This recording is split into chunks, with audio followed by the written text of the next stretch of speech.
Ayan guys, kita yung ilog na yun guys. San Pablo yan guys. So, malalim siya. Ay, yung banda dito, malalim. Yung banda doon, mababaw. So, gusto ko sanang maligo dyan. Ang problema, hindi ako marunong lumangoy. Tinitingnan ko pa nga lang sa ibabaw, pakiramdam ko nalulunod na ako. Ganun pala yung pakiramdam mo pag kayong hindi ka sanay maligo sa ilog. Ayan, kaya hanggang tingin lang ako sa kanila. Natutuwa nga ako sa kanila, habang pinaparod ko sila kasi mga nagdadive. O, ayun, kita nyo yun, yung bata nagdadive, di ba? Ayun. May mga batang malilit pa dyan, sinasama nila. Oh, di ba? Ang ganda. Natutuwa talaga ako silang panurin kasi nga, di ba? O, tama sa Ate Che, o, sinusorbi niya yung mga anak niya kung nasaan na kasi nagdadive nga dyan. Oh. Ayun, si Rene, nakatalikod si Rene. May sound system pa kami dyan.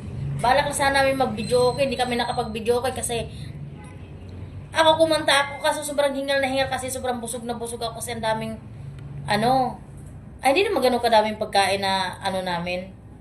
Sakto lang. Kaya may ako kain. O, di ba? O, yan. Sarap talaga silang maligo dyan. Ang galing nga. Yan sa Tichi, o. O. Yan, dalawang bata na yun, magdadive yan. Nga, o, sabay pa sila. O, di ba? Ang galing nila. Ako hindi pagbaba nga dyan, hindi ko kaya eh. Kasi pag makamaya, madulas ako eh.